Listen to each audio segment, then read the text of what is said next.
के गए थे। इन्होंने कहा कि आपने 30,000 बढ़ा दिया। मैंने इनको दिखाया कि ये मेरे कंडक्ट जो करता है वो हमारा सेंट्रल जो एपेक्स बॉडी है वो कंडक्ट करती है, और वहाँ उसका रूल है, मॉडल रूल है, उसमें पूरे हिंदुस्तान में यूनिफॉर्म रूप से 30,000 किया गया। और मैं आपके सूचना की मंच से बता दूं कि गुजरात में, महाराष्ट्र में 40 और 50 नॉमिनेशन का है। तो उस यूनिफॉर्म रूल को जो गजट में नोटिफाइड है, मैं परिवर्तन करने का अधिकारी नहीं हूँ। मैं सारे मित्रों को सहानुभूतिपूर्वक कहता हूँ कि ईमानदारी से लड़ो। उस बात का कंपनसेशन कहीं ना कहीं हो ही जाएगा, चंदा वंदा भी होता ही है नॉमिनेशन के। धन्यवाद। इसके लिए बहुत बहुत हम लोग आभारी हैं कि बिहार स्टेट बार काउंसिल के चेयरमैन साहब हमारे बीच में आए। लेकिन हमने कल भी कहा था कि जब तक वापस नहीं होगा, गांधीवादी तरीके से चरणबद्ध हमारा आंदोलन चलते रहेगा।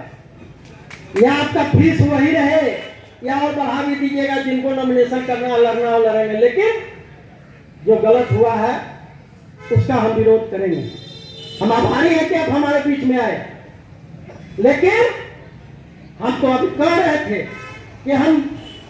कि हमारे बार काउंसिल के 2500 मेंबर भाई नोटिफिकेशन करा लें कि जब तक हम लोग जिंदा रहेंगे हम ही लोग रहेंगे, दूसरे की जरूरत नहीं है।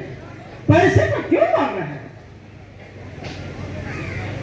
चमन को जब जरूरत पड़ी, चमन को लहू की जब जरूरत पड़ी तो हमने लहू दिया। अब चमन में बाहर आए तो कहते हो तुम्हारा काम क्या है? इतिहास हमने बनाया, इतिहास हमने बनाया, और इतिहास का पन्ना पलटा तो हमारा नाम ही गायब है। ये वो लोग बैठे हुए, और मैं करने वाला नहीं हूं। मैंने कहा भी कल कि व्यक्तिगत दोस्त दुश्मनी आप कोई भाई से नहीं है, आप हमारे गार्जियन, आपका सम्मान है। लेकिन विपक्ष जब सो जाएगा तो देश की सत्ता और सरकार आप किसी की सत्ता और डिक्टेटर सत्ता ना साफ हो जाएगी। लोगों ने कहा था कि सोच और स्तंभाकार चौतरफ राज की स्थापना करो, तभी खेतों को पानी, दबे कुचलों शोषितों को ज्ञान और जाहिल को शिक्षा प्राप्त हो सकती है। लेकिन यह रास्ता बंद करना पड़ेगा।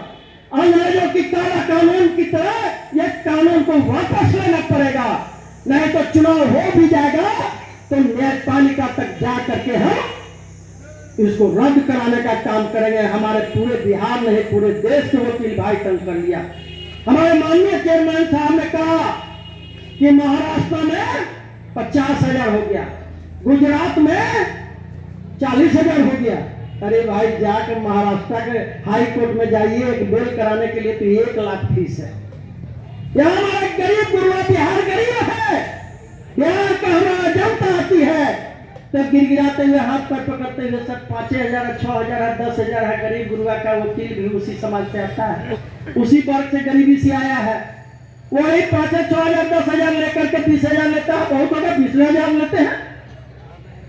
जो 1 लाख का फीस है वो 50,000 दे सकता है। 20,000 लेने वाला, 10,000 लेने वाला 30,000 दे सकता है क्या? इसलिए हम तमाम भाई बंधु हर संगठन के आए हुए हैं, मैं सभी के प्रति आभार प्रकट करना चाहता हूं। और आज से ठान लेना है, इलेक्शन होता है कि नहीं होता है उससे मतलब नहीं है। हम उम्मीदवार बने या न बने, जीते या नाम जन्म नहीं जीते। कुछ भाई लोगों ने कहा कि रामचंद्र आज से चाह होता तो पक्ष और पक्ष विपक्ष के सारे देश, बिहार के जितने पुराने नेता है जानते हैं रामचंद्र राय को। यूनिवर्सिटी में छात्र नेता रहा, वहां से भी मैं चाह होता तो लखपति करोड़पति हुआ होता, या 20 साल पहले, 25 साल पहले एमपी और एमएलए हो जाता। लेकिन हर संगठन में रहा, 16 साल रेलवे ट्रैक पर काम किया। चाय पान वाला, यहाँ एमएलए फ्लैट में रहने वाले सारे लोग जानते हैं। सैकड़ों कुली आता था, और मैं उसका राष्ट्रीय अध्यक्ष था। रघुवंश बाबू हमारे दुनिया में नहीं रहे, उनके प्रति भी श्रद्धा सुमन है। और हमारे राष्ट्रीय संरक्षक थे। 14 साल उनके पहल से, हमारे आंदोलन से लालू यादव ने रेल मंत्री बनाता, 2.5 लाख से अधिक कुलियों को नौकरी दे दिया गैंगमैन में रेलवे का। मैं चाह होता तो 100 रुपया लिया रहता तो एक करोड़पति जरूर होता, लखपति हो जाता, तो मैं वकालत नहीं करने आता और भाई लोग के बीच में ये दिन भर नहीं चिया। मैं भी गाड़ी घोड़ा लेकर के और 10 राइफल लेकर के और टूटा